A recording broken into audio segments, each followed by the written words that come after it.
যে ভক্তগুলো আছে তারা ক্ষুব্ধ হচ্ছে, এইজন্য বলছি এনসিপি যদি রাজনীতি করবে এটা সব পালিত সন্ত্রাসী, এগুলো সব পালিত সন্ত্রাসী, কোন ভক্তকুল নেই এখানে। পালিত সন্ত্রাসী তো আপনাদেরও আছে।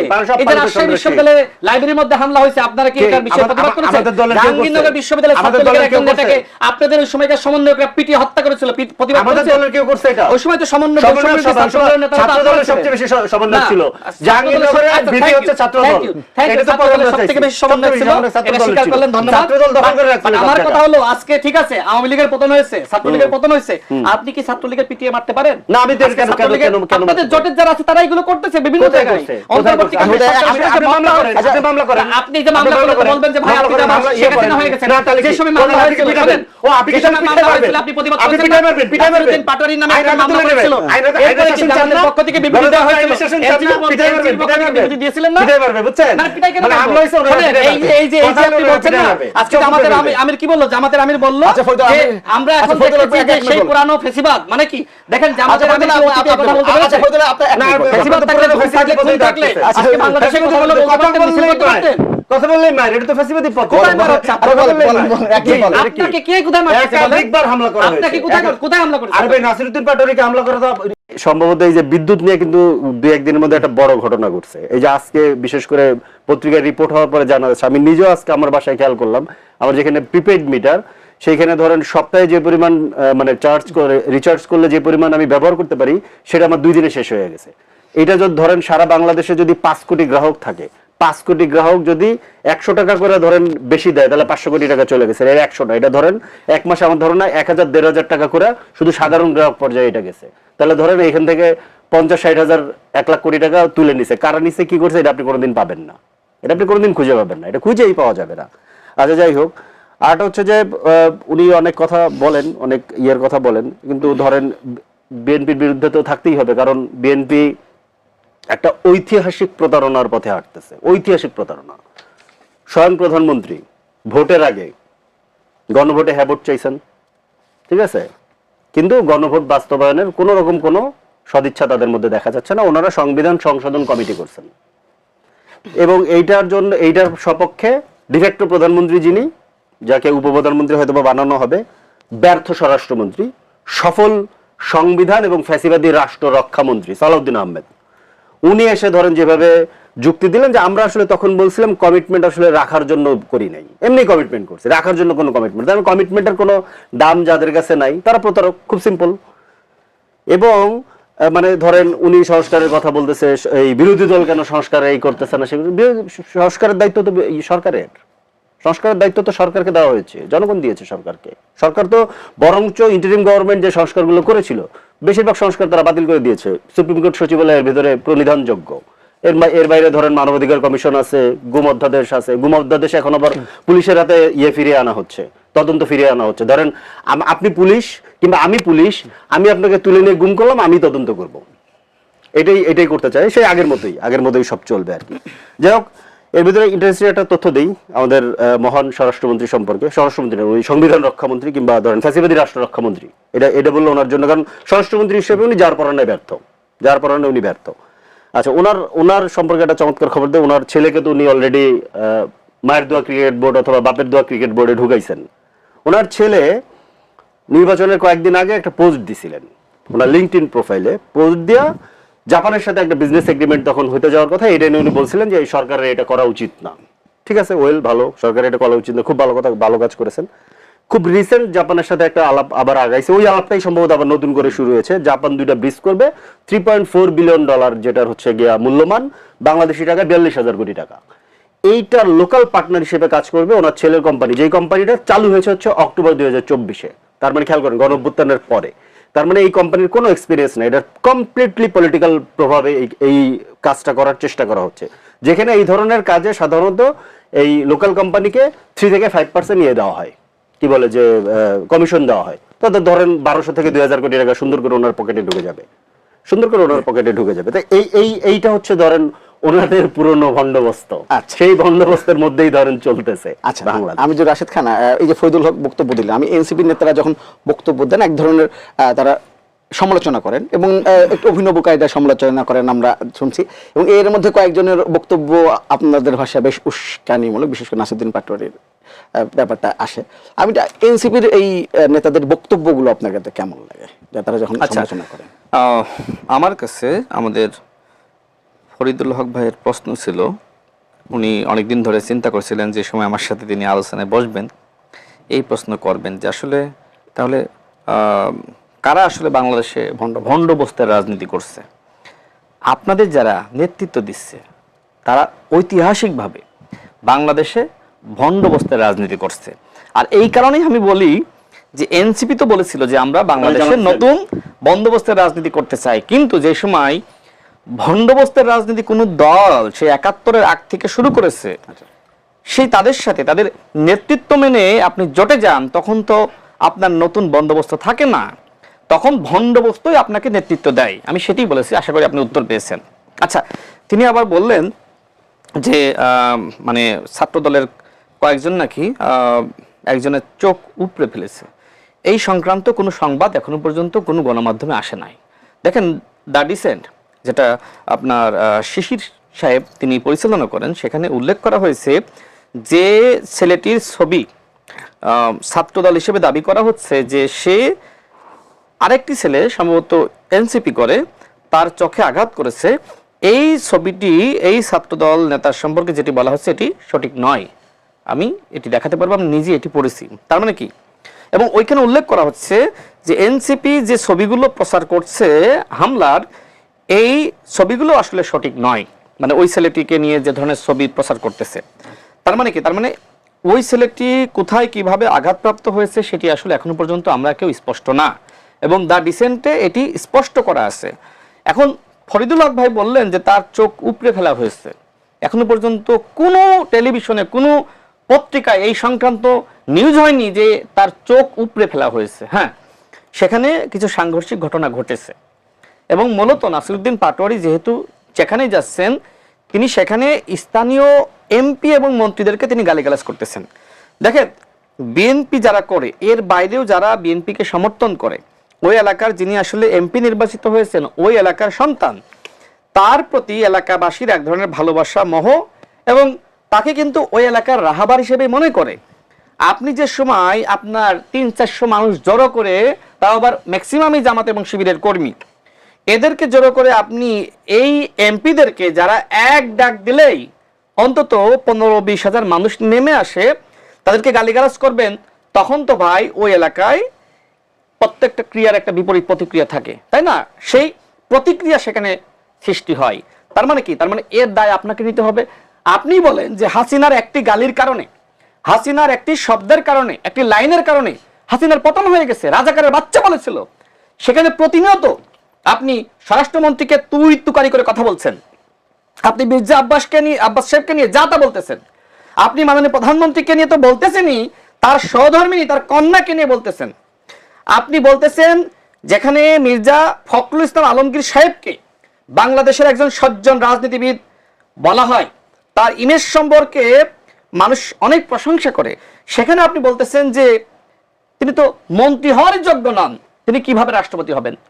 এবং যে ভাষায় কথাগুলো বলেছে, আচ্ছা এই ভাষায় কথাগুলো বলার পরে আবার আপনি বলছেন যে আমি এই গালিগালাজগুলো এগুলো আমার অধিকার, শব্দের বিপরীতে আপনি শব্দ বিনিময় করেন, এই কথাগুলো এনসিপি বলছে। এনসিপির নারী নেত্রীরা, এনসিপির অন্যান্য নেতারা তারা ফেসবুকে পোস্ট করতেছে যে আপনাকে আমি গালি দিয়েছি, আমাকে আপনি গালি দেন। তার মানে কি?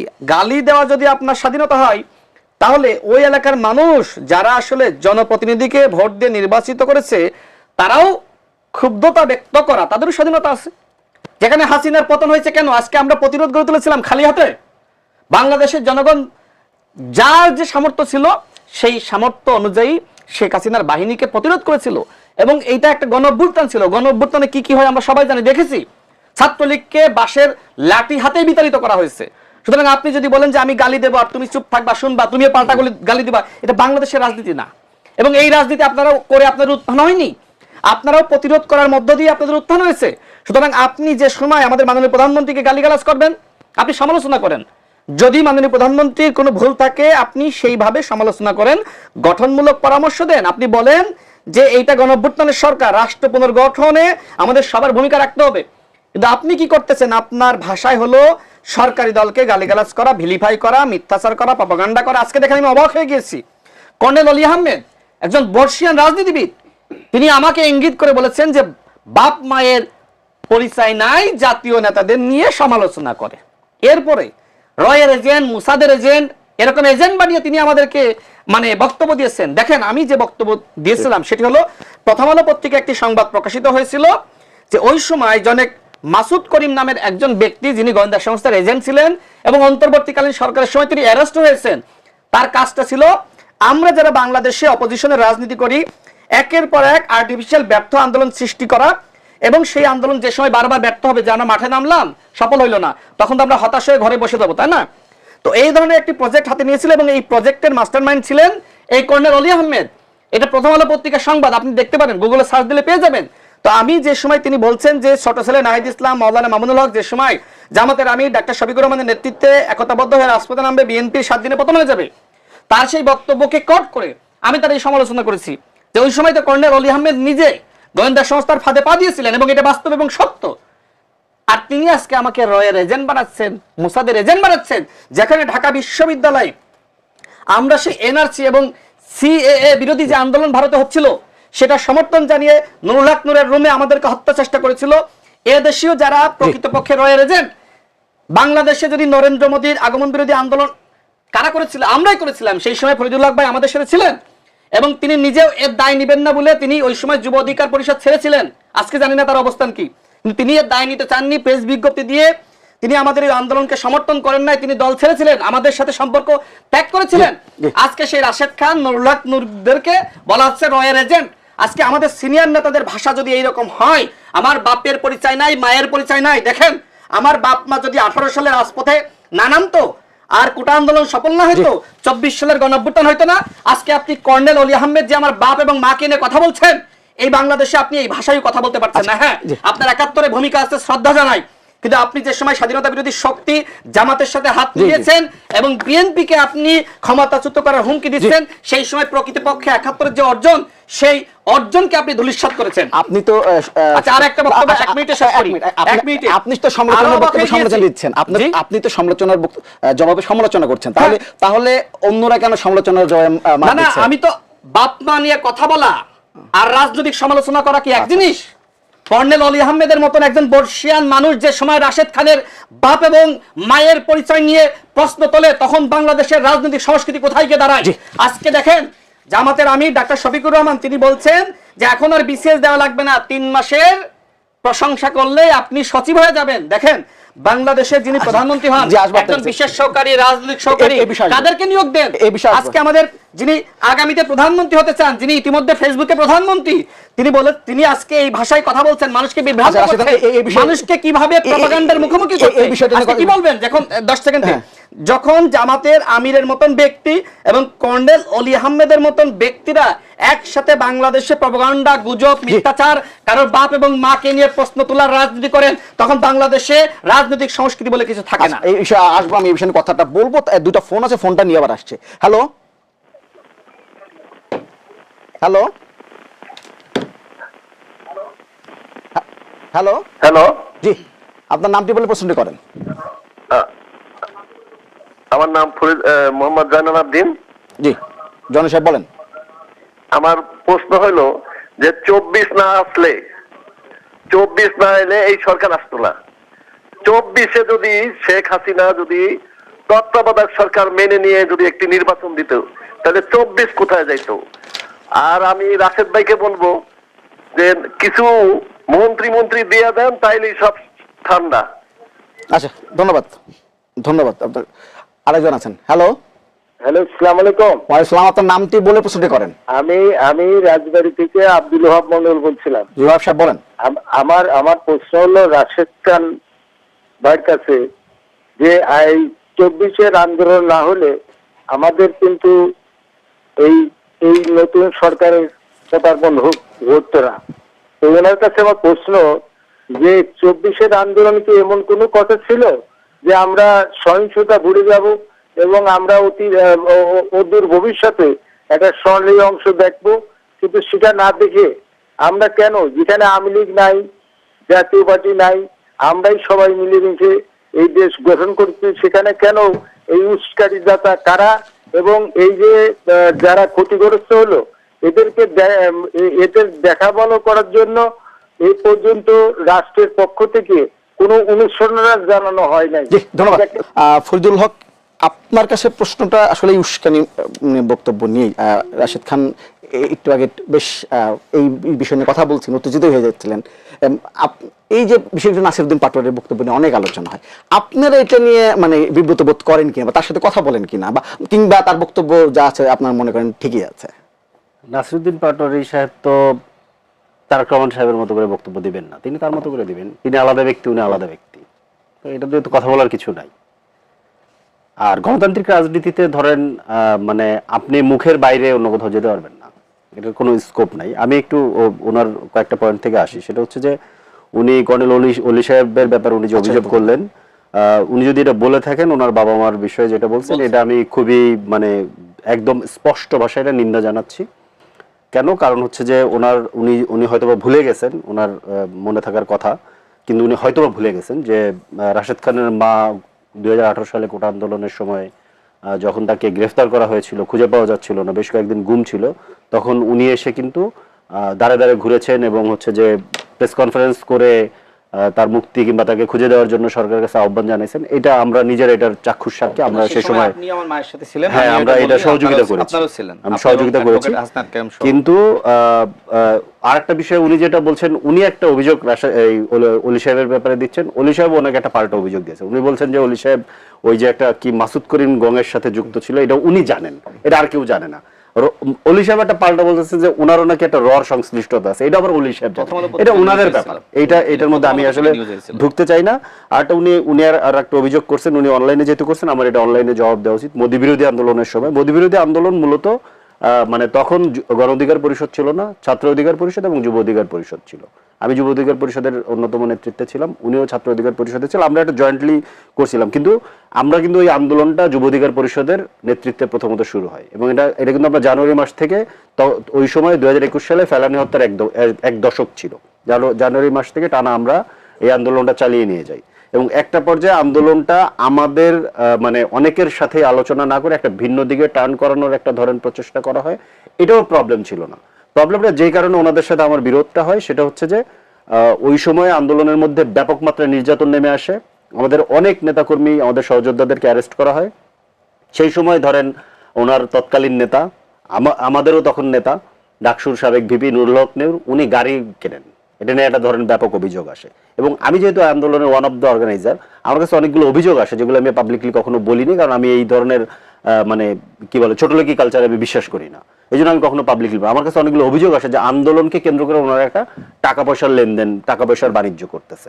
তো সেইটা আমাকে আসলে খুব মানে হার্টেড করে যে এইটার জন্য আমি এই আন্দোলন করছি না।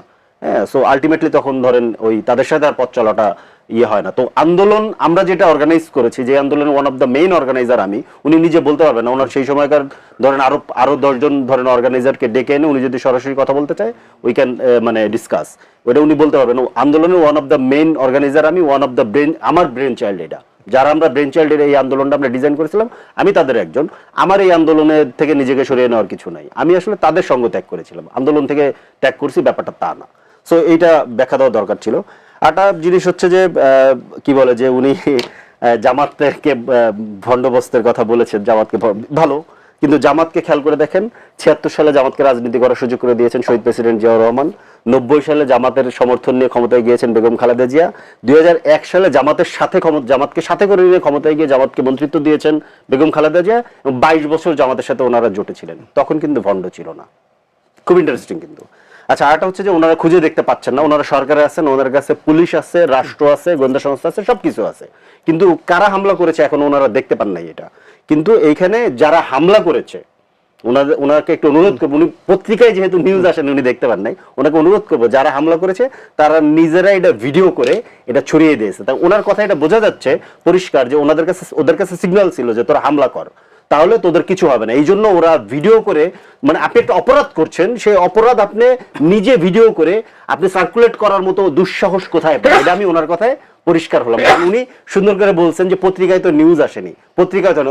ধারণা করছি মিডিয়াগুলোকে ওনারা চাপ দিয়েছেন পূর্বের আমলের মতো। এই জন্য মিডিয়ায় এই মানে যারা হামলা করছে তারা এটা ভিডিও করে ছড়াচ্ছে, পত্রিকায় কিংবা মিডিয়াতে কেন আসলো না, কিংবা আসলে উনি কেন দেখলো না? নিশ্চয়ই তাহলে এই ঘটনাগুলো হতে আপনাদের পারে। নেতৃবৃন্দ যেটা বলছেন, নেতৃবৃন্দ এই পদযাত্রায় গিয়ে এই এলাকার এমপিদের গালিগালাজ করছেন বা তাদের গালিগালাজ মানে কি? কোনটা গালি আর কোনটা গালি না কে ঠিক করে দেয়? কোনটা গালি? উনি গালি দেন না, উনিও তো গালি দেন। গালি কোনটা গালি নেই কি ঠিক করে দেয়? আমরা কি গালির অভিধান ঠিক করছি? এবং গালির অভিধান করে আমাদের পার্লামেন্টে কিংবা ধরেন আমরা কি আইন পাস করছি যে এই গালি দেওয়া যাবে না? আমরা কি এটা করছি? যতক্ষণ পর্যন্ত করি নাই, গালি দিলে যদি আপনার আপনি মাননীয় মামলা করেন। রাজনৈতিক শিষ্টাচারের একটা ব্যাপার আছে। শিষ্টাচার কে ঠিক করে দিচ্ছে? কোত্থেকে ঠিক করছেন আপনি? শিষ্টাচার কি ধরেন কোত্থেকে ঠিক হচ্ছে শিষ্টাচার? রাজনৈতিক শিষ্টাচার কি এইটা যে ধরেন মনে করেন যে ওই যে ওনাদের এক সিনিয়র নেতা বলছেন যে মূত্র বিসর্জন করলে বঙ্গোপসাগরে ভেসে যাবে? রাজনৈতিক শিষ্টাচার কি এইটা যে ওনাদের এক মন্ত্রী, বর্তমান মন্ত্রী, তার নেতৃত্বে যুবদলের এক নেতা লম্বা সময় যমুনা ঘেরাও দিয়ে আন্দোলন করে সিটিং অ্যাডভাইজারদেরকে বলতেছেন মাহফুজ একটা সান্ডার নাম, আসিফ একটা ব্যাঙের নাম? এটা রাজনৈতিক শিষ্টাচার কিনা? ওটা শিষ্টাচার হলে এটাও তো শিষ্টাচার, কোনো অসুবিধা নেই তো। এটা মুখের কথা, মুখের কথাকে আপনার মুখের কথা পর্যন্ত রাখতে হবে। আপনি একটা জিনিস খেয়াল করবেন, সহিংসতা এবং উস্কানি আপনি বলছেন না, উস্কানিকে সহিংসতার অজুহাত বানায় কারা? যাদের কাছে ক্ষমতা থাকে। ক্ষমতা না থাকলে যেটা হয়, এই যে আপনি ফেসবুকে ঘুরে বেড়াচ্ছে দেখেন, ওই যে টাকলা মুরাদ, ওই যে বেদকটা, ঠিক আছে, এ কি পরিমাণ ধরেন বাজে ভাষায় বেগম খালেদা জিয়া, জিয়াউর রহমান, তারেক রহমানকে বক্তব্য দিয়েছে? কিছু করতে পারছে? ওর কথা বাদ দেন, শেখ হাসিনা কি বলছে, এগুলো সব বাদ দেন আপনি। এই যে যাকে রাখার জন্য 2 বছর ধরে সংবিধানের এ মাথা উল্টায় ফেললো, চুপ্পুর অন্তত গোটা ডজন খানেক আপনি ভিডিও পাবেন এই 3 জনকে নিয়ে যে ভাষায় সে আক্রমণ করেছে। কিছু করছে? বঙ্গভবন যে হামলা করেন নাই, কেন করেন নাই? তার মানে কি ক্ষমতা থাকলে আপনি হামলা করবেন এবং ওইটাকে উস্কানি নামে জায়েজ করার চেষ্টা করবেন? এগুলো ভণ্ডামি, সিম্পল। এটা সন্ত্রাস, পরিষ্কার ভাবে বলতে হবে, এটা সন্ত্রাস, সিম্পল। এবং যদি এবং রাষ্ট্রীয় সন্ত্রাস আপনি খেয়াল করে থাকেন, একজন ব্যক্তিকে অ্যারেস্ট করা হয়েছে, ভিডিও তারা নিজেরা চাপা করতেছে। একজনকে অ্যারেস্ট করা হয়েছে, একজনকে বহিষ্কার করা হয়েছে, করা হয়নি। তার মানে এটা সেন্ট্রালের সিদ্ধান্ত। এবং উনি নিজে কিন্তু গতকালকে না পরশুদিন বক্তব্যের মধ্যে বলেছেন নাসিরউদ্দিন পাটোয়ারি স্যার আসেন, আমরা প্রোগ্রাম করতে দিব। তার মানে কি এটা ওনাদের প্ল্যান। আরেকজন নেতাও কিন্তু বলেছেন, আরেকজন সম্ভবত জামালপুরের একজন এমপি এবং উনি সম্ভবত মন্ত্রীও, উনিও কিন্তু একই কথা বলেছেন। তার মানে এটা একটা বিএনপির প্ল্যান যে আসলে এনসিপির উপর আক্রমণ করা হবে, এবং এই আক্রমণ করার জন্য ওনারা একটা গ্রিন সিগন্যাল দিয়ে দিয়েছে, এই জন্য কারোরই কিছু হয়নি, এটা পরিষ্কার বোঝা যায়। কিন্তু নাসিরউদ্দিন পাটোয়ারি নাকি উনিকে ফোন করে বলেছিলেন যে আর গালাগালি করবেন না। হ্যাঁ, এইটা ওনাদের ব্যক্তিগত ব্যাপার, আমি এটার মধ্যে যেতে চাই না। আমি সামনে যেটা হয়েছে সেটা দেখতে চাই, আমি এর ব্যক্তিগত আলাপের মধ্যে আমি যেতে চাই না। আচ্ছা, আরেকটা জিনিস হচ্ছে উনি মির্জা ফখরুল ইসলাম আলমগীরের টেনেছেন, মানে উনাকে যোগ্যতা অযোগ্যতা আপনি যাকে যোগ্য মনে করবেন আমারও তাকে যোগ্য মনে করতে হবে। What is this? এটা কি রে ভাই? এটা ফ্যাসিবাদী আচরণ। আমি মির্জা ফখরুল ইসলাম আমি নিজে বক্তব্য দিচ্ছি, আপনি শোনেন। মির্জা ফখরুল ইসলাম আলমগীরকে আমি স্বীকার করি, উনি ফ্যাসিবাদ বিরোধী আন্দোলনের আমাদের রাজপথের সিপাহসালার ছিলেন, কোনো অসুবিধা নাই। বাট উনি নিজে 2 দিন আগে যে কথা বলেছেন, এরপরে তো ধরেন আমিও মনে করি যে ওনার এই পদে থাকার নাই, সক্ষমতা নাই কিংবা যোগ্যতা নাই। কেন? উনি নিজে 2 দিন আগে বলতেছেন যে কোনো কিছুই বদল হয়নি, সব আগের মতোই ঘুষ দুর্নীতি চলতেছে। তা ভাই, কোনো কিছু বদল হয় নাই, সব আগের মতো ঘুষ দুর্নীতি চলতেছে। আপনি 6 মাসে কি করলেন? আপনাকে তো এই যে আপনি যে লালবাতি জ্বালিয়ে যে গাড়ি চালান, জেসি গাড়ি, আপনি যে এসি রুমে বসে অফিস করেন, যে হেয়ার রোডের যে বাংলোতে থাকেন, এগুলো সব পাবলিকের ট্যাক্সের পয়সা হয়, এবং এগুলো ঠিক করার জন্য পাবলিক আপনাকে ভোট দিয়ে ওই পদে পাঠিয়েছে। ঠিক করতে না পারলে ছেড়ে দেন। তার মানে আপনার যোগ্যতা নাই, এটা আমি বলতেছি। ভাই, ওনাকে যদি আমি যোগ্যতা মনে করতাম তাহলে আমি ওনাকে নেতা মেনে আমি বিএনপি করতাম। খুব সিম্পল। আমি তো ওনাকে যোগ্য মনে করি না বিধাই তো আমি অন্য একটা দল করি। তো এটা আমি বলতে পারবো না? এটা বললে কি শিষ্টাচারের সমস্যা হয়ে যাবে? তাহলে এটা বলার জন্য আমার কি করা লাগবে? তাহলে এইগুলো আপনারা বার ঠিক করেন। সংবিধান যেহেতু সংশোধন করতেছেন, সংবিধানে ঢুকান। আপনাদের যেহেতু একজন বিশিষ্ট সংবিধান বিশেষজ্ঞ আছেন, যিনি 72-এর সংবিধান, ফ্যাসিবাদী সংবিধান, মুজিববাদী সংবিধান রক্ষা করার জন্য আদা জল খেয়ে ধরেন নেমে আছেন গত 2 বছর ধরে। পুরো গণঅভ্যুত্থানকে উনি ধরেন খেয়ে ফেললেন, গিলে ফেললেন গণঅভ্যুত্থানকে। আপনি গণভোটের এখন কোনো কথা নাই, সংস্কারের কোনো কথা নাই, শুধুমাত্র ধরেন বিরোধী দলের উপরে দমন পীড়ন। এটা কেন করতেছে জানেন? এটা করতেছে হচ্ছে কি আগামী নির্বাচন আবার ম্যানিপুলেট করবে, বিএনপির পুরনো খাসলত। আপনি খেয়াল করেন, বিএনপি সহজে কিন্তু এর আগে কখনো ক্ষমতা ছাড়ে নাই। পুরনো খাসলত, সে যায়া ঝামেলা করবেই। নির্বাচন আসবে, নির্বাচনকে ম্যানিপুলেট করার চেষ্টা করবে। সেটার উপকরণ অলরেডি দেখা যাচ্ছে। কিরকম? একটা জিনিস বলি, তাদের দলের মধ্যে কাজ করা একজন লোককে নির্বাচন কমিশনে অতিরিক্ত সচিব হিসেবে নিয়োগ দিয়েছে। সমস্যাটা হচ্ছে এইখানে, বিরোধী দলকে মাইরা পিটায় দলের উপরে রাখবে এবং এই যে ইলেকশন মানে কি বলে ইলেকশনকে ম্যানিপুলেট করার যে পুরনো মেকানিজম সেটা শুরু করবে। পাশাপাশি এই যে দেখেন জনজীবনে যে দুর্ভোগ, গ্যাসের দাম, বিদ্যুতের দাম, তেলের দাম, এই যে বিদ্যুৎ নিয়ে যে ধরেন মহাকেলেঙ্কারি ঘটে গেল, এটা আসবে কয়েকদিনের মধ্যে। দেখেন আমার বাসায় যেহেতু প্রিপেড মিটার আমি চালাই, সারা বাংলাদেশ থেকে আজকে খবর আসতেছে এই 1000-1500 টাকা, ধরেন 1500 টাকা করে 5 কোটি মানুষের ধরেন বেড়ে গেলে কত হাজার কোটি টাকা চলে গেছে। এই টাকা কাদের টাকা, কে হিসাব দিবে? কোথায় গেল, কার পকেটে গেল? আপনি খুঁজেই পাবেন না, আপনি খুঁজেই পাবেন না। মোহাম্মদ রাশেদ খান, ফরিদুল হক অনেকগুলো অভিযোগ করেছেন, বক্তব্য দিয়েছেন, কোন উত্তর দেবেন কিনা? উত্তর তো দিবই। আপনাকে দেখায় দ্য ডিসেন্ট, আমার ভাই নিশ্চয়ই এই সংবাদ দেখেছেন। কোনো অসুবিধা নাই তো, দেখেন এখানে পোস্ট করেছে কে? আমি শেষ করি, দেখেন আপনি আপনার সময় দেখেন। সাজিদ আলম পোস্ট করেছেন, তিনি দাবি করছেন যে এইখানে যাকে আঘাত করা হচ্ছে সেই ব্যক্তি হলেন আপনার আলিফ, এবং যিনি আঘাত করতেছেন তিনি হলেন নাজমুল হাসান অনিক। তার মানে কি? তার মানে হ্যাঁ, ওই ছেলেটি আঘাতপ্রাপ্ত হয়েছে, সেটা কিভাবে হয়েছে আমরা কেউ জানি না। কিন্তু কথা হলো যে আপনি যাকে দায়ী করতেছেন সে এই ঘটনার সাথে দায়ী না, এবং যে ছবি ভিডিও আপনি প্রচার করতেছেন সেটাও সত্য নয়, এবং এইটা দ্য ডিসেন্ট তারা এটি তদন্ত করে পেয়েছে। আচ্ছা, এবার আসি। দেখেন, ভাই বললেন যে আমি যদি মির্জা ফখরুল ইসলাম আলমগীর সাহেবকে পছন্দ করতাম, যোগ্য মনে করতাম, আমি তো বিএনপি করতাম। আপনি যেহেতু বিএনপিকে অযোগ্য মনে করেন, তাহলে বিএনপির সাথে কেন জোট করতে চেয়েছিলেন, তাই না? বিএনপি তো মূলত এনসিপিকে 4টি আসনের বেশি দিতে রাজি হয়নি, যে কারণে জামাতের সাথে গিয়েছে। নিশ্চয়ই আপনার খেয়াল থাকবে জামাতকে কত গালিগালাজ এনসিপি করেছিল। সেই সময় জামাতের সেক্রেটারি জেনারেল তিনিও বেশ কঠোর সমালোচনা করেছিলেন, এবং জামাত শিবিরের নেতৃবৃন্দ এনসিপিকে খাইয়ে ফেলাবে এমন একটা অবস্থা। ছাত্র সংসদ নির্বাচনে নানান কৌশলে এনসিপির ছাত্র সংগঠনকে তো হারিয়েই দিল, যেখানে তাদেরই জেতার কথা ছিল। আব্দুল কাদের যেখানে ভিপি হয়, সেখানে ছাত্রলীগের সাবেক নেতা শিবির নেতা আপনার সাদিক ভিপি হয়ে গেল। তো নানান মেকানিজম হয়েছে। তো যাই হোক, এখন যেহেতু আপনি মির্জা ফখরুল ইসলাম আলমগীর সাহেবকে পছন্দ করেন না, তাহলে 2 জন উপদেষ্টা পদত্যাগ করার আগের রাতে কেন তার বাসায় গিয়ে বসে থাকলো উপদেষ্টারা? এবং সেই সময় তো মির্জা ফখরুল ইসলাম আলমগীর সাহেব মন্ত্রী না, আপনারা ওই সময় পর্যন্ত মন্ত্রী, আপনারা বসে থাকলেন। নাহিদ ইসলাম নিজে তার বাসায় অসংখ্যবার গিয়েছেন, এমনকি স্বরাষ্ট্রমন্ত্রী, ব্যর্থ স্বরাষ্ট্রমন্ত্রী, অযোগ্য স্বরাষ্ট্রমন্ত্রী বলছেন না আপনি, তার বাসায় তো প্রায়ই আপনার বৈঠক করতেন। নাসিরউদ্দিন পাটোয়ারি যে সময় এলাকায় ঢুকতে পারবে না, যে সময় শহীদ প্রেসিডেন্ট জিয়াউর রহমানকে গালিগালাজ করেছে, সেই সময় যাতে তিনি তার এলাকা চাঁদপুরে যেতে পারেন এই জন্য ব্যবস্থা করেছে কে? বর্তমান স্বরাষ্ট্রমন্ত্রী। যে সময় আপনার খালি একটা শেষ করি, আমি শেষ করে দিই। কোথায় গালিগালাজ? যা বলে সেই গালিগালাজ। জিয়াবাদ বলে না, আরো অনেক কথা বলেছে, আরো অনেক কথা বলেছে। গালিগালাজ কোথায় গালিগালাজ? এটা কিন্তু শেষ করি প্লিজ। তো ওই সময় কিন্তু চট্টগ্রামে যে সময় জনগণ বিক্ষুব্ধ হয়েছে, কারণ তিনি কিন্তু চট্টগ্রামের মানুষের কাছে, কক্সবাজারের মানুষের কাছে অত্যন্ত জনপ্রিয় বর্তমান স্বরাষ্ট্রমন্ত্রী। সেই সময় স্বরাষ্ট্রমন্ত্রী নিজেই কিন্তু যাতে ঢাকায় নাসিরউদ্দিন পাটোয়ারি সেফলি ফিরতে পারে সে ব্যবস্থা করেছেন। আচ্ছা, আপনি বললেন যে 72-এর সংবিধান মুজিববাদী সংবিধান। আপনারা যে দলের নেতৃত্ব মেনে জোটে গিয়েছেন, সেই দলের প্রধান নেতা জামাতের আমির তিনি জাতীয় সংসদে দাঁড়িয়ে কি বলেছেন? আমরা কোথায় বলেছি, আমাদের কে বলেছে আমরা 72-এর সংবিধান মানি না? বলছে না? তাহলে আপনি যেখানে বলছেন 72-এর সংবিধান আমি মানি না, এটাকে ছুঁড়ে ফেলতে হবে। সেখানে আপনার নেতা, আপনাদের নেতা, আপনাদের জোটের প্রধান নেতা তিনি বলছেন 72-এর সংবিধান তিনি মানেন, তার মানে মুজিববাদকে তিনি মানেন, কারণ একসময় তিনি জাসদ ছাত্রলীগের নেতা ছিলেন।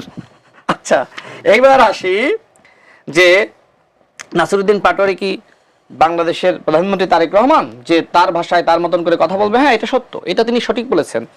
নাসিরউদ্দিন পাটোয়ারি তিনি একসময় ছাত্র ফেডারেশনের রাজনীতি করতেন, তবে ছাত্র ফেডারেশনের রাজনীতি করা অবস্থায় তিনি ছিলেন আবার শিবিরের সাথী। তিনি কিছুদিন আগে একটি পডকাস্টের সাক্ষাৎকারে নিজে এই কথা বলেছেন। তার মানে কি? তার মানে আপনি শিবির করা অবস্থায় বাম করলেন, এরপরে আপনি গেলেন কোথায়? আপনি গেলেন, যেহেতু ছাত্র ফেডারেশন থেকে আপনাকে বহিষ্কার করে আপনি গেলেন এবি পার্টিতে। তারপর এবি পার্টি ছেড়ে আপনি তখন আবার নাহিদরা যে সময় দল গঠন করলো আপনি সেটি করলেন, এনসিপি করলেন। আপনি কি করলেন? আপনি জুলাই গণঅভ্যুত্থানের মহানায়ক হিসেবে আপনি কি করলেন? আক্তার হোসেনকে মাইনাস করে আপনি হয়ে গেলেন জাতীয় নাগরিক কমিটির আহ্বায়ক, আর আক্তার হোসেন হয়ে গেল সদস্য সচিব। এটা কোন প্রক্রিয়া? এটা কি প্রতারণা না? যেখানে আক্তার হোসেনকে কেন্দ্র করেই ছাত্র শক্তি গঠিত হয়েছিল, সেখানে আক্তার হোসেনকে কিভাবে, কোন প্রক্রিয়ায় মাইনাস করেছিল, এখনো পর্যন্ত তাকে নানানভাবে মানে বলা যায় পিছনে রেখেছে। এনসিপিতে যারা যোগ্য নেতৃত্ব, আমি ফরিদুল হক ভাইয়ের সাথে হ্যাঁ টকশোতে আমাদের আলোচনা হবে ঠিক, কিন্তু ফরিদুল হক ভাইরা যে প্রত্যাশা আশা নিয়ে তারা এনসিপিতে যুক্ত হয়েছিলেন সেটার কতটুকু বাস্তবায়ন হয়েছে তারা নিজেরাই সমালোচনা করেছিলেন। জামাত সম্পর্কে আজকে হয়তো তিনি সমালোচনা করেননি, কিন্তু নির্বাচনের আগে তিনি, মনিরা শারমিন, সামান্তা শারমিন থেকে শুরু করে সরোয়ার তুষার, তারা তো ব্যাপকভাবে সমালোচনা করেছিলেন যে জামাতের সাথে জয় যাবে না। দেখেন রাষ্ট্র সংস্কার আন্দোলন যে দল তিনি আগে করতেন সেই দলের সাথে এই নতুন দল এনসিপি অত্যন্ত ভয়ানকভাবে প্রতারণা করেছে। দেখেন হাসনাত কায়েম সাহেব, তিনি আমার একজন আইনজীবী ছিলেন, আমি যে সময় 2018 সালে জেলে, দেখেন একজন ভালো মানুষ, তিনি বিএনপির সাথে যুগপৎ আন্দোলনে ছিলেন। তাকে বোঝানো হলো যে আমরা নতুন জোট করব, আপনাদেরকে আমরা ওয়াদা করছি, আর যার সাথেই যাই না কেন, জোট করি না কেন, জামাতের সাথে অন্তত জোট করব না। এই বলে নাহিদ ইসলাম তাকে আনলো বিএনপির যুগপৎ আন্দোলনের জোট থেকে বের করে আনলো। এরপরে কি করলো, সেই জামাতের সাথে চলে গেল। এখন অ্যাডভোকেট হাসনাত কায়েম সাহেব তিনি কি হয়ে গেলেন, তিনি অত্যন্ত বিব্রত হলেন। তার একটি বক্তব্য নিশ্চয়ই আপনিও শুনেছেন, তিনি বলছেন যে এনসিপি জাতির যে ক্ষতি করেছে, জাতির সাথে যে ধোঁকাবাজি প্রতারণা করেছে, সেটা এনসিপি নিজেও জানে না যে জাতির সে কত ক্ষতি করেছে জামাতের সাথে যাওয়ার মধ্য দিয়ে। তার মানে কি, আপনি নতুন বন্দোবস্তের কথা বলছেন না? এই যে আমি একটা উদাহরণ দিলাম, জামাতের সাথে যাওয়ার মধ্য দিয়ে আপনার নতুন বন্দোবস্ত তো সব নতুন ভণ্ডবস্ত হয়ে গেল, এটা তো দুঃখজনক। আচ্ছা ভাই আরো বললেন যে আপনার মানে শহীদ প্রেসিডেন্ট জিয়াউর রহমান জামাত ইসলামকে রাজনীতি করার সুযোগ দিয়েছে। দেখেন একটি দেশ স্বাধীন হয়েছে, স্বাধীনের পরে অনেকে রাজনীতি করার সুযোগ পেয়েছে। তো ওই সময়কার বাস্তবতায় এখন অনেকে চিন্তা করছে না যে আওয়ামী লীগকে রিফাইন্ড আওয়ামী লীগ হিসেবে আনা দরকার। তো নানান চিন্তা, নানান বুদ্ধি পরামর্শ অনেকে দিয়েছিলেন বা সবাই মিলে আলোচনা করেছিলেন যে জামাত ইসলাম ঠিক আছে রাজনীতি করুক, হয়তো তারা তাদের সেই ভুলের জন্য অনুতপ্ত। দেখেন জামাত ইসলাম যেখানে বাংলাদেশে রাজনীতি করার সুযোগ পেল শহীদ প্রেসিডেন্ট জিয়াউর রহমানের হাত ধরে, সেখানে শহীদ প্রেসিডেন্ট জিয়াউর রহমান স্বাধীনতার ঘোষক, যেটি এর আগে জামাতের অন্যান্য নেতৃবৃন্দের অনেক বক্তব্য বলেছে, এমনকি মৌলানা দেলোয়ার হোসেন সাইদি সাহেবও বলেছে চট্টগ্রামে গিয়ে। সেখানে এই জাসদ ছাত্রলীগের সাবেক নেতা বর্তমান জামাতের আমির, তিনি চট্টগ্রামে গিয়ে বলেছেন স্বাধীনতার ঘোষণা দিয়েছে কে? কর্নেল অলি আহমেদ। এই যে ভণ্ডবস্তের রাজনীতি, আজকে এনসিপি কে এই ভণ্ডবস্তের রাজনীতি বিশ্বাস করে? শোনেন, ইতিহাসে যার যতটুকু ভূমিকা তাকে ততটুকু মূল্যায়ন করতে হবে। শেষ লাইন, টাকলা মুরাদের কথা বললেন যে টাকলা মুরাদ যে সময় জাইমা রহমানকে নিয়ে তিনি অনেক আজে বাজে ভাষায় কথা বলে, সেই সময় তো আপনারা প্রতিবাদ করেন নাই। তার মানে কি নাসিরউদ্দিন পাটোয়ারিকে আপনারা আরেকটি টাকলা মুরাদ বানাতে চাচ্ছেন? তো এই টাকলা মুরাদ বানানো কি এনসিপির রাজনীতি? এনসিপির কাছ থেকে মানুষ অত্যন্ত সৃজনশীল ভালো রাজনীতি, না না এখন বলতেছি, আমি তো এখন বলতেছি, আপনাদের কাছ থেকে এনসিপি যে ভাষা বলছে এই ভাষা কি কেউ বলছে না? আমি শেষ করি না, আমি তো সেটাই বলছি। আমি ওই জায়গায় তো বিয়ে বলি না, আমি তার উদাহরণটা এনেছি। ওই সময় আপনি কেন পারলেন না? না ওই সময় বিএনপির জায়গা থেকে আমাদের জায়গা থেকে যথেষ্ট পরিমাণে সবাই করা হয়েছিল, সবাই প্রতিবাদ, আপনি নিজেও প্রতিবাদ করেছেন। সুতরাং আপনি কেন সেই টাকলা মুরাদের উদাহরণটা আনলেন? তার মানে দিচ্ছি যে আপনারা কি টাকলা মুরাদ হতে চান? কেন হবে? আপনি জানেন যে আপনারা টাকলা মুরাদ হতে চাই? না না, আপনারা হামলা কেন হামলার কথা সিগন্যালটা এটা দিয়ে শেষ করি। তিনি বললেন যে আপনারা তো সিগন্যাল দিচ্ছেন। দেখেন হ্যাঁ, আমি বলেছি যেহেতু নাসিরউদ্দিন, আমরা এনসিপি বড় হোক আমরা চাই, কারণ এনসিপি সংগ্রাম আছে, ভূমিকা আছে। এখন কথা হলো, আমি যেটি বলেছি যেহেতু নাসিরউদ্দিন পাটোয়ারি সর্বত্র গিয়ে গালিগালাজ করছে, ওই এলাকার কি গালি দিচ্ছে একটু বলেন না, একটা গালির কথা বলেন ভাই। এগুলো বলার মতো এগুলো কি গালি করে কথা বলা আছে? মন্ত্রীকে টাকার করলে অসুবিধা কি? মানে কি তুই তো করে কেন বলতে পারবে না? তুই তো করি কি বলেন? আপনি একটু আগে জামাতের আমির বলতেছেন না, কিন্তু আপনি তো সচিব পদমর্যাদা, ওয়ারেন্ট অফ প্রেসিডেন্সি অনুযায়ী আপনি তো তার থেকে, আমি রাজনৈতিক সহকারী, আপনি কি তাকে রাজনৈতিক সহকারী হন, কিন্তু আপনি তাকে মাননীয় বলে আপনি তো সম্বোধন করা উচিত, আপনি সেটা করছেন। আমি রাজনৈতিক ব্যক্তিত্ব, আমি জামাতের আমির বলা যাবে না, বিএনপির মহাসচিব, আপনি মাননীয় বিরোধী দলীয় হুইপ বলা উচিত ওনাকে। আপনি মাননীয় না বলেন, আপনার তো রাজনৈতিক পরিচয় আছে, সেই পরিচয়টা দেন। আপনি সেটা দিচ্ছেন না, তুই তো করে কথা বলছিস, অসুবিধা কি? কেন ভাই সিগন্যাল নাই, কিন্তু ওই এলাকার মানুষ যারা জনপ্রতিনিধিকে ভালোবাসে, সেই জনপ্রতিনিধি। আমি ফেসবুকে অনেকগুলো লেখা দেখেছি যে মূলত বিএনপি এনসিপিকে টেনে তুলতেছে। তো এই মতামত অনেকের আছে, বিশেষ করে জামাতের পক্ষ থেকে এই মতামত আমরা লক্ষ্য করছি। অনেকে তাদের বুদ্ধিজীবীরা লিখতেছে, বলতেছে, আবার এদিকে এনসিপি বলতেছে যে তারা জামাতকে প্রতিপক্ষ মনে করছে না, আমাদেরকেই তারা প্রতিপক্ষ মনে করছে। দেখেন নির্বাচনের আগে আমাদের বর্তমান মাননীয় প্রধানমন্ত্রী, তার কাছে অনেকে প্রস্তাব দিয়েছিল যে জামাত তো আসলে স্বাধীনতা বিরোধী শক্তি, তারা এদেশের জন্মে বিশ্বাস করে না, এদেশের সার্বভৌমত্ব তাদের হাতে কিভাবে নিরাপদ, তারা যদি বাংলাদেশের প্রধান বিরোধী দল হয় সেক্ষেত্রে একটি সংকট সৃষ্টি হতে পারে, কারণ তারা ভবিষ্যতে ক্ষমতায় যাবে, বিদেশিরা, দেশের জনগণ এটাই মনে করবে। তো জামাত যদি আসলে ভবিষ্যতে ক্ষমতায় যায়, সেক্ষেত্রে সার্বভৌমত্ব এক ধরনের সংকটে পড়বে। তো বিএনপির কাছে এই ধরনের প্রস্তাব যায়, বর্তমান প্রধানমন্ত্রীর কাছে প্রস্তাব যায়।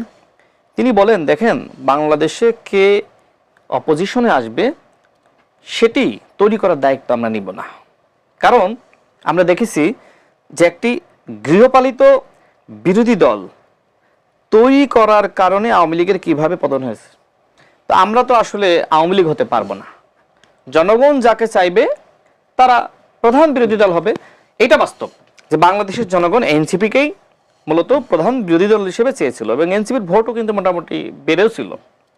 কিন্তু যে সময় আসলে জামাতের সাথে এনসিপি গেল, মানুষ মনে করলো আরে জামাতই তো ভালো। আরও যে বিষয়টি মানুষকে বলা যায় আঘাত করেছে, যে নাহিদ ইসলাম বলেছিল যে দেশের মানুষ জামাতের নেতৃত্বকে গ্রহণ করবে না। তো মানুষ যে সময় দেখলো যে নাহিদ ইসলাম স্বয়ং জামাতের আমিরের নেতৃত্বকে গ্রহণ করলো, এনসিপি জামাতের নেতৃত্বকে গ্রহণ করলো, তাদেরকে নেতা মেনেই জোটে গেল, সে সময় মূলত এনসিপি দুর্বল হয়ে গেল। তার মানে কি? তার মানে এনসিপি নিজেকে নিজে শেষ করেছে জামাতের জোটে যাওয়ার মধ্য দিয়ে। আচ্ছা, আপনি জোটে যাবেন কোনো সমস্যা নাই, কিন্তু আপনি যে কথাগুলো বলেছিলেন আপনার খেয়াল রাখা দরকার ছিল। দেখেন, তাদের নেতারা বলেছিল যে জামাত ইসলাম তারা স্বাধীনতা চায়নি, সুতরাং তারা স্বাধীনতা বিরোধী শক্তি, এদেশের সার্বভৌমত্ব বিরোধী শক্তি, এদেশের মানচিত্রের জন্য হুমকি। এই কথা নাসিরউদ্দিন পাটোয়ারি অসংখ্যবার বলেছে, সংস্কারের নামে ভণ্ডামি করেছে। এমনকি নাহিদ ইসলাম নিজেই বলেছিল যাদের ৭১-এর দায় আছে তাদের সাথে যাব না, পিয়ারের নামে, সংস্কারের নামে জামাত ইসলাম ভণ্ডামি করছে। এখন দেখেন, এখন এনসিপি বলছে যে এইটা ছিল নির্বাচনী জোট, ওই সময় বলেছিল, এখন বলছে যে আমাদের এটা সংস্কারের জোট। আপনারাই তো বলেছিলেন যে সংস্কারের নামে জামাত ইসলাম ভণ্ডামি করছে। তার মানে কি? তার মানে এই যে 11 দলীয় জোট থেকে 2 দল চলে গেছে, এখন 9 দল আছে। এই 9 দলীয় জোট সংস্কারের নামে জাতির সাথে প্রতারণা করছে, ভণ্ডামি করছে। আচ্ছা, আরেকটা জিনিস বলে শেষ করব। আপনারা তো বলছেন যে আমরা সত্যের উপর নির্ভর করে রাজনীতি করি। আপনি তো এখন 9 দল, আপনি কিভাবে এখন আপনার ব্যানারে লেখেন যে 11 দলীয় জোট? এটা কি প্রতারণা না?